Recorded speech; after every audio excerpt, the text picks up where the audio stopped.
E aí, galerinha que prestou o Enem hoje? E aí, galera que prestou o Enem no dia de hoje?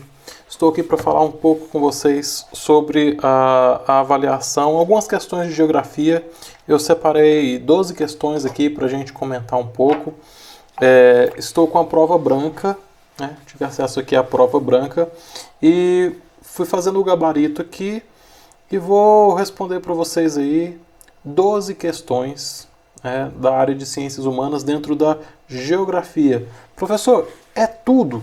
Não, não é tudo, porque como eu estou sozinho aqui, eu não consegui gabaritar a prova inteira ainda. Mas fica aí a parte 1 da nossa correção do Enem 2020. Então eu queria começar aqui com a questão 46. A questão 46, ela nos apresenta um mapa em que ela destaca a região centro-oeste e algumas rodovias.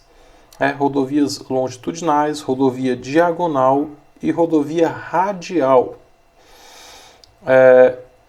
O texto da questão diz o seguinte: o conjunto representado pelo agronegócio demanda condições específicas que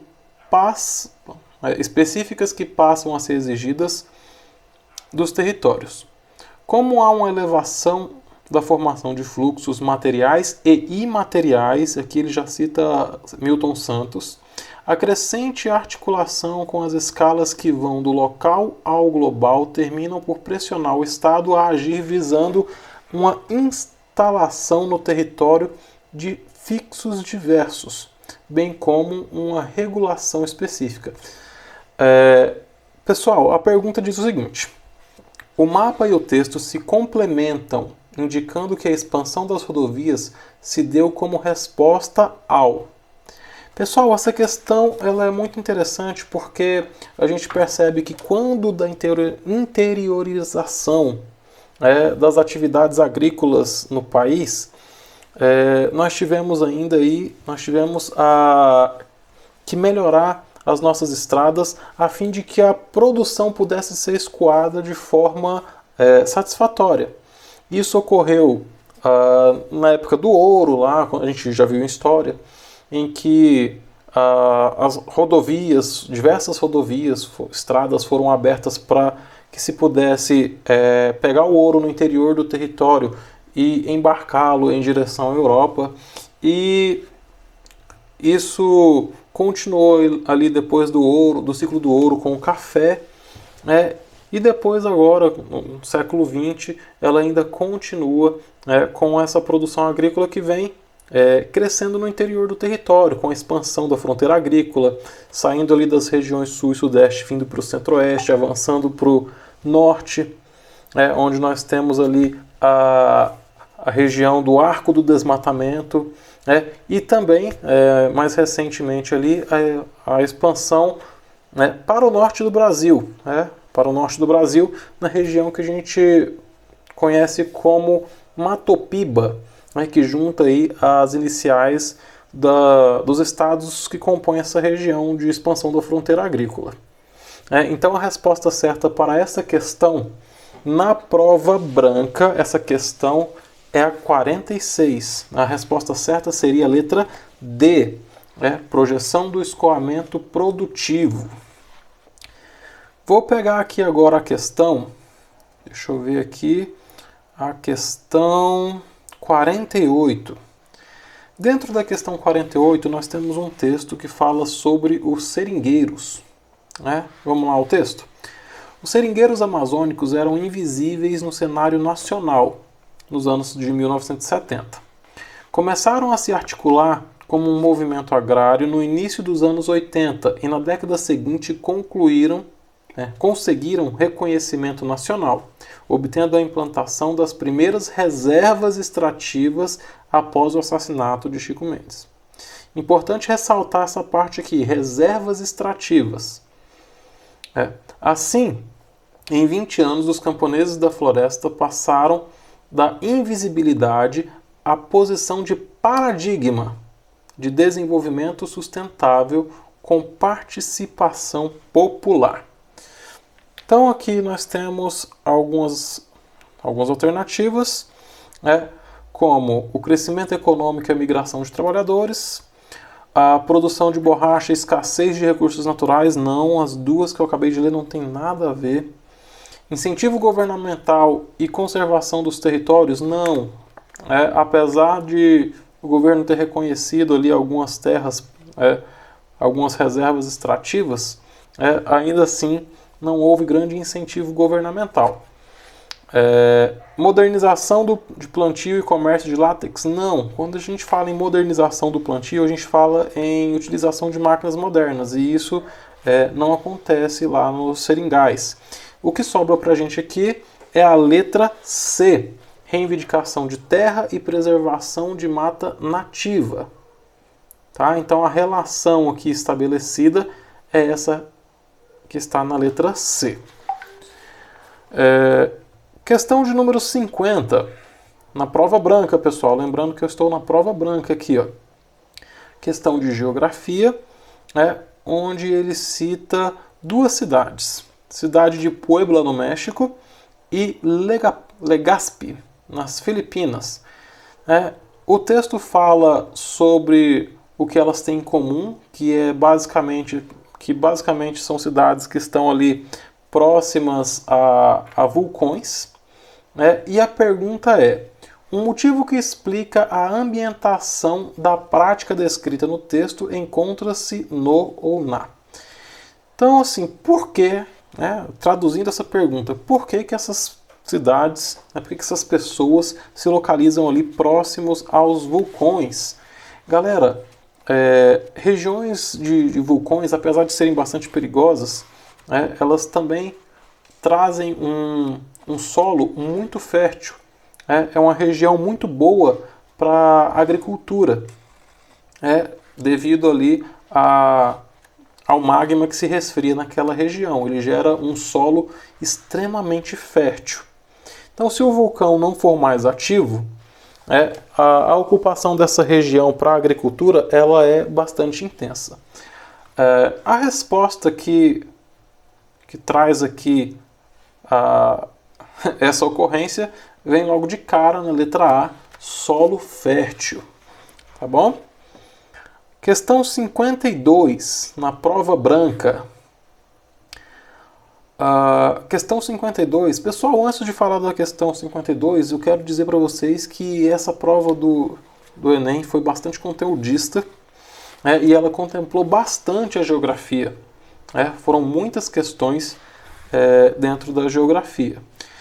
E voltando aqui à questão 52, ela tem um texto que fala sobre o choque de placas tectônicas. Então, vamos ler o texto para vocês se situarem. A colisão entre uma placa continental e uma placa oceânica provocará a subducção desta última. Ou seja, você tem a placa continental, a placa oceânica. Quando a placa oceânica e a continental se chocam, a placa oceânica, por ser menos densa, ela desce. Essa descida aqui é o chamado de movimento de subducção. A placa... Cadê?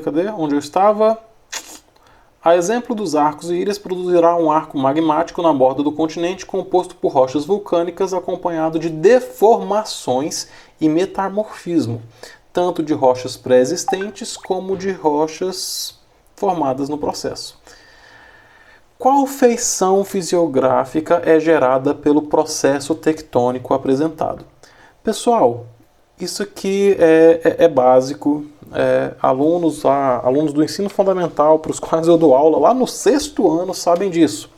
Que toda vez que a gente tem um encontro de placas tectônicas, o choque de placas tectônicas, nós estamos falando de um movimento convergente.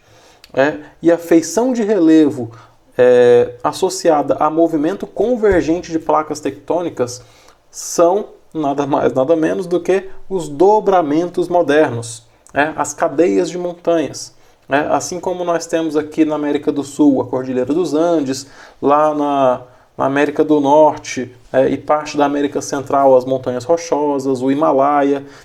todas essas grandes cadeias de montanha, esses dobramentos modernos, eles se dão por conta do choque de placas tectônicas. Tudo bem? Vamos lá, pulando da 52 agora para a questão 60. A questão 60, no caderno branco, né, na prova branca, ela nos mostra o texto 1 e o texto 2, onde o texto 1 nada mais é do que uma foto, uma fotografia do rio Tietê em São Paulo. O texto 2, ele nos fala sobre um trecho do rio de 137 quilômetros que não tem condições de abrigar vida, porque não há oxigênio na água suficiente para que se possa haver vida. E esse trecho vai ali de Itaquaquecetuba, minha cidade natal, na verdade uma cidade que eu morei por muito tempo, lá em São Paulo. De Itaquaquecetuba até Cabreúva, no interior de São Paulo. Então, a pergunta é, considerando a análise dos dois textos, a condição atual desse rio tem como origem, a gente sabe que o rio Tietê é um dos rios mais poluídos do Brasil. Então, dessa forma, galera, qual é o fator principal de poluição dos rios, dos grandes rios, no meio urbano, nas grandes cidades? É justamente a deposição inadequada dos dejetos, do esgoto, do lixo, que é jogado diretamente no rio sem nenhum tratamento, ou com pouquíssimo tratamento. Isso prejudica a qualidade da água e faz com que a oxigenação ela seja pior, chegando a quase ser inexistente no rio Tietê, onde o rio acaba em um trecho muito grande, não sendo capaz de abrigar a vida. Então a resposta para essa questão está ali na letra C, recepção de densa carga de dejetos. Tudo bem? Questão 62. A questão 62, também tem dois textos, e é uma relação aqui sobre o desastre em Mariana e o aumento de casos de febre amarela. Então, no texto 1, uma bióloga da Fiocruz, ela defende que esse desastre ele impulsionou a quantidade, o surgimento de mais casos de febre amarela.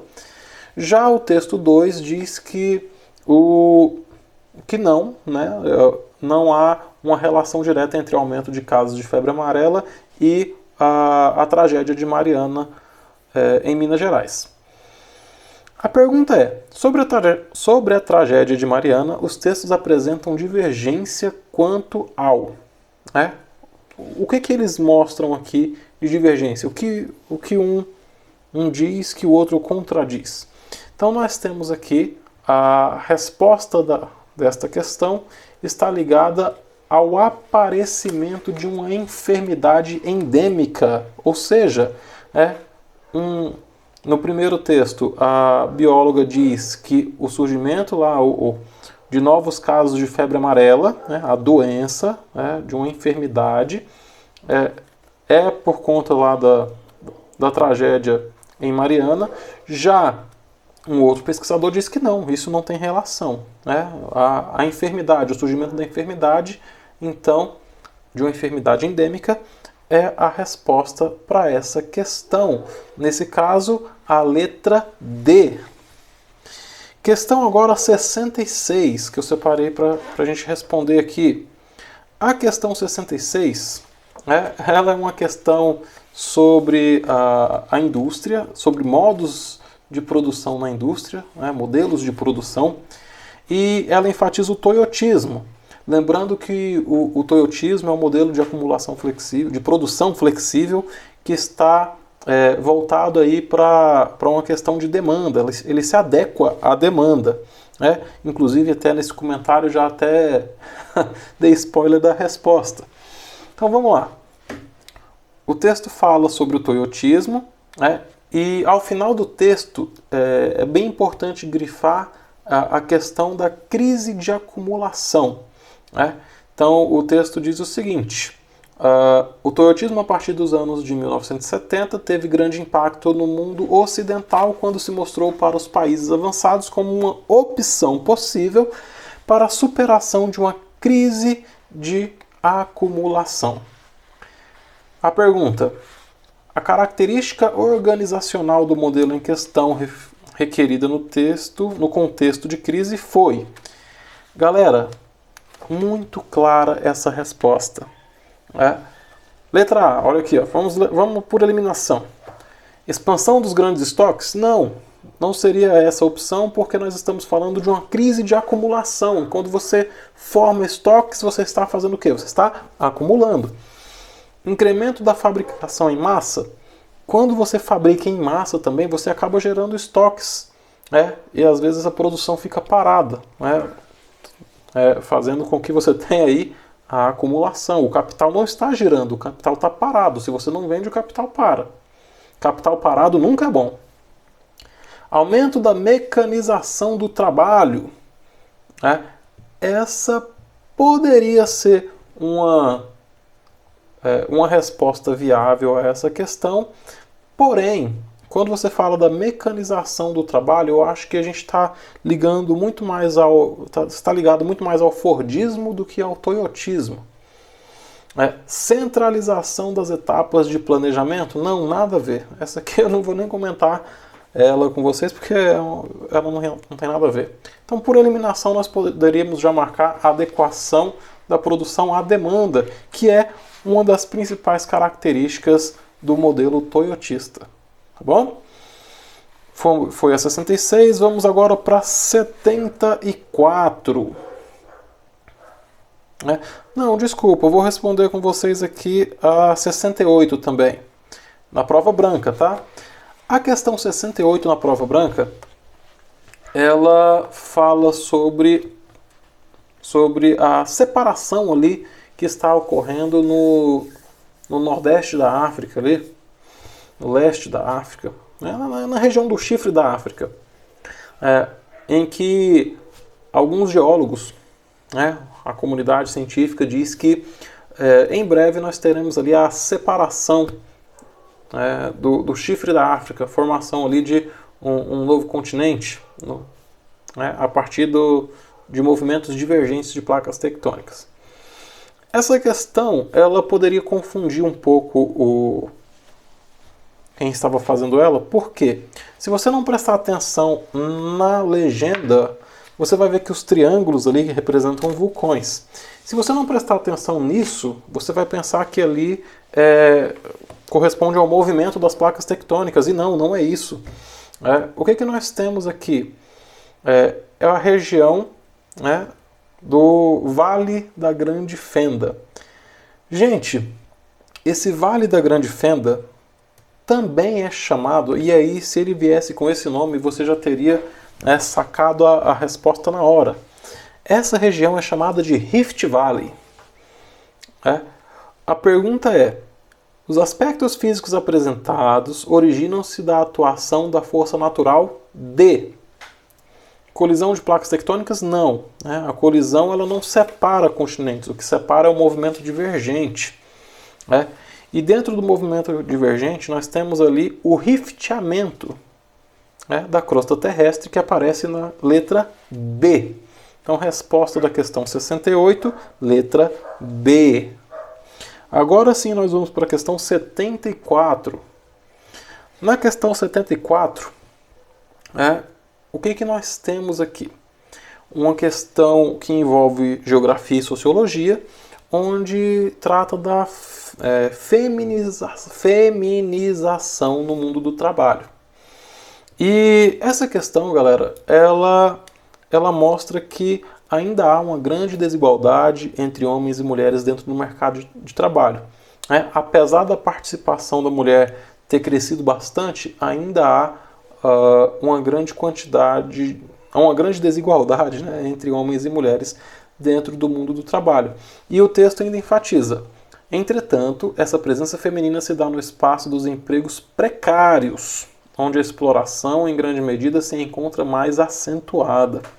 Então, olha só, galera, a pergunta é: a transformação descrita no texto tem sido insuficiente para o estabelecimento de uma condição de igualdade, de oportunidade em virtude da...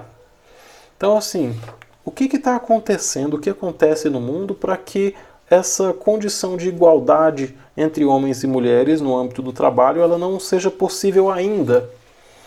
Então, sobre essa questão, nós vamos ter ali como resposta a manutenção do status quo gerencial e dos padrões de socialização familiar.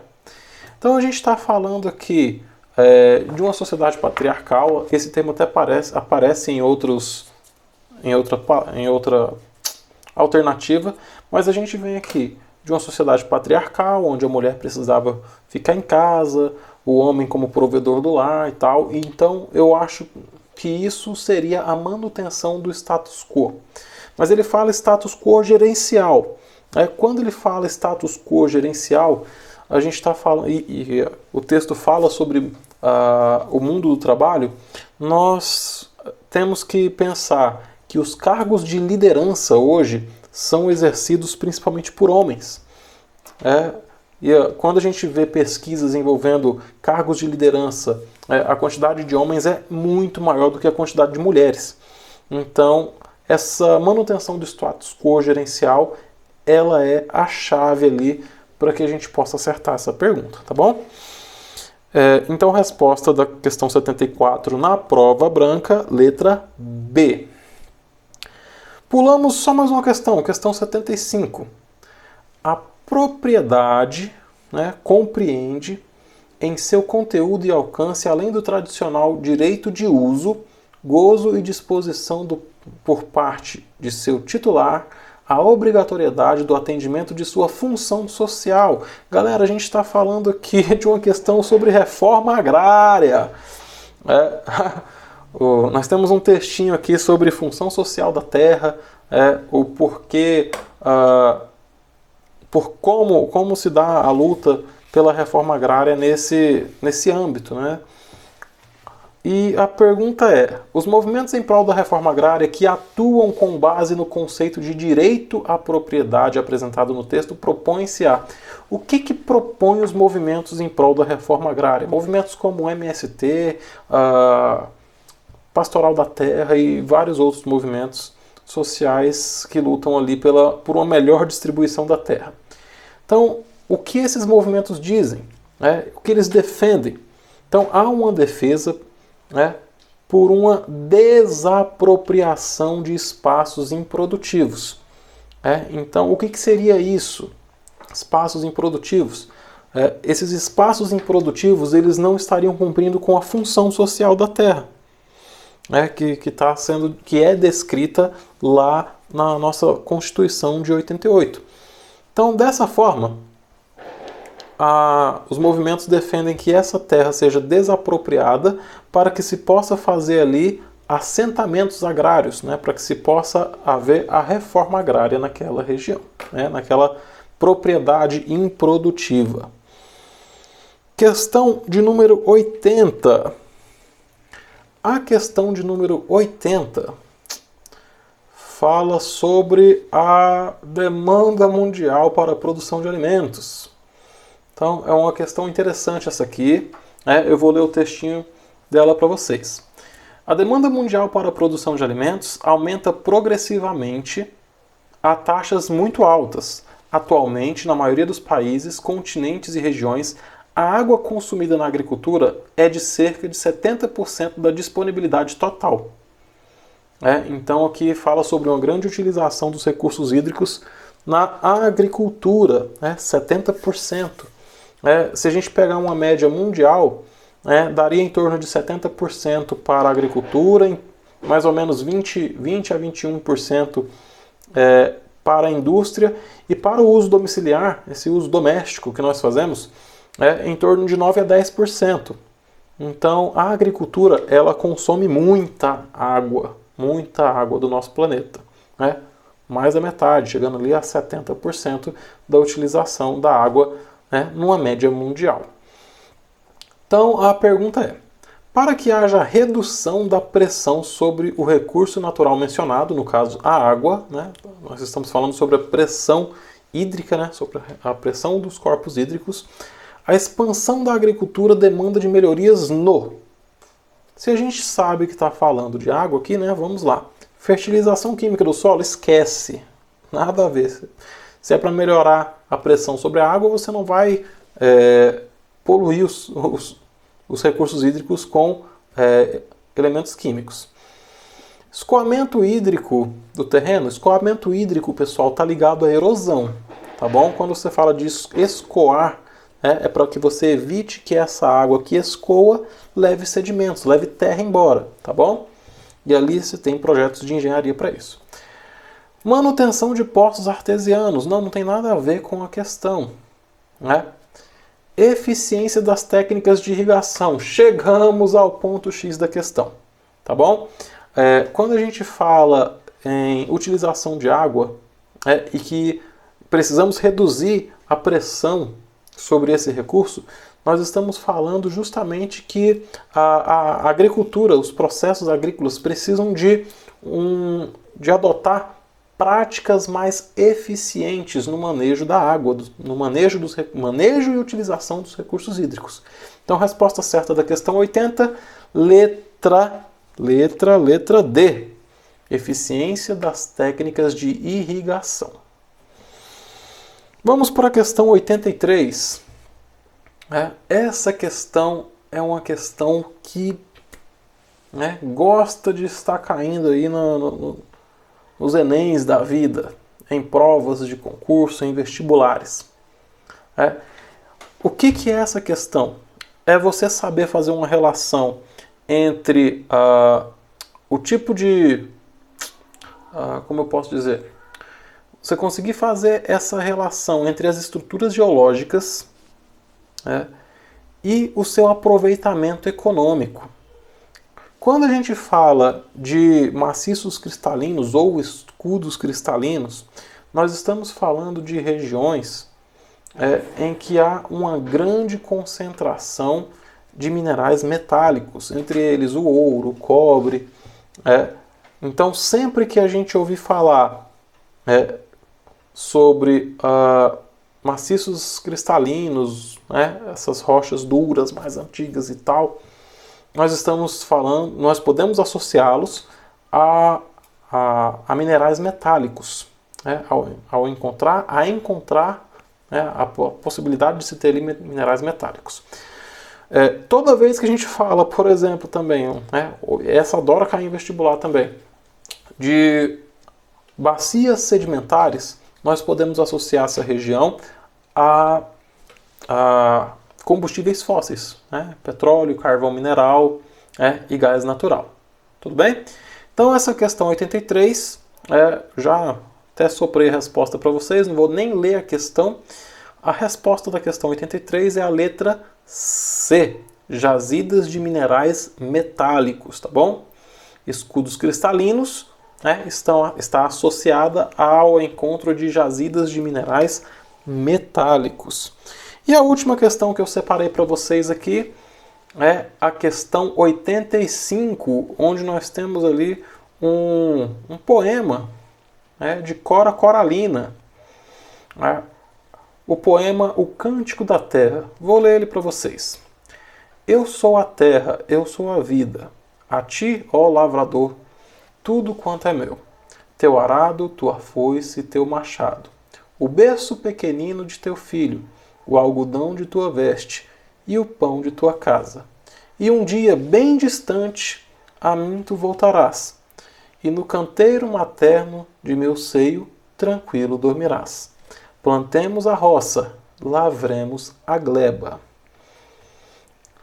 Poema de Cora Coralina, como eu disse para vocês, e a pergunta diz: no contexto das distintas formas de apropriação da terra, o poema de Cora Coralina valoriza a relação entre grileiros e controle territorial? Não está falando de grileiros. Grileiros, para quem não se lembra aqui, eram aqueles que ocupavam a terra de maneira ilegal e falsificavam documentos, colocando ali uma folha, documento novinho ali, colocava ele dentro de uma caixa ou de uma gaveta com um monte de grilos, e aí esses grilos faziam xixi em cima ali desse documento e tal, e davam a ele uma aparência envelhecida, né? Aí eles levavam esses documentos ao cartório, né? E o cartório ali chancelava, né? Acreditava naquele documento e aquela terra passava a ser de posse daquela pessoa que falsificou esses documentos, né? Por conta da utilização de grilos, né? O nome grileiros ficou. A resposta correta a essa questão, pessoal, está ligada aos camponeses e o uso da natureza, letra C. Quando a gente fala sobre os camponeses, nós estamos falando de uma relação mais harmoniosa com a terra, uma relação de amor. E no texto mesmo ele fala aqui, ó, plantemos a roça. Quando a gente fala de roça, não estamos falando de indígenas, não estamos falando de latifundiários, porque latifundiários plantam muita terra, não pode ser chamado de roça. Camponeses plantam em pequenas terras, que também podem ser chamadas de glebas, e tem uma relação com a terra. Então a resposta certa para essa questão é a letra C, camponeses e uso da terra. Pessoal, respondemos aí uma grande quantidade de questões. Eu vou tentar aqui continuar a gabaritar as questões de humanas aqui do Enem de 2020, realizado em 2021, devido à pandemia. Espero ter ajudado vocês, que vocês possam ter se saído muito bem nessa prova. E vamos lá, né? Vamos que vamos. Temos mais um dia de prova ainda na semana que vem. Então, muito foco, pessoal. Leiam, dica, né? Leiam o enunciado primeiro, para você já saber o que buscar nos textos. A prova da semana que vem, apesar de aqui ser um canal de ciências humanas, lá para a prova de exatas, de matemática, de física, procure fazer primeiro aquelas questões que você tem certeza que sabe fazer. Faça primeiro as mais fáceis, depois as médias, deixe as difíceis por último. Por quê, professor? Você garante que você acerta as mais fáceis, as médias pode ser o diferencial entre você e o seu concorrente, e as difíceis, galera, as difíceis é lucro. É lucro para você se conseguir acertar, e eu tenho certeza que muitos de vocês vão acertar porque vocês são tops, tá bom? Então eu vou ficando por aqui. Se você curtiu esse vídeo, deixa seu like, comenta, compartilha com seus amigos, siga o nosso canal no YouTube, Coordenadas do Conhecimento. Nosso canal também está presente nas redes sociais, no Instagram e no Facebook, Coordenadas do Conhecimento. No Facebook, Coordenada, sem um S, Coordenada do Conhecimento no Instagram. Se você quiser me seguir também, eu sou o professor Thiago Barreto. Estou ali também nas redes sociais. E espero ter ajudado vocês. Então, galera, fico por aqui e até a próxima. Tchau!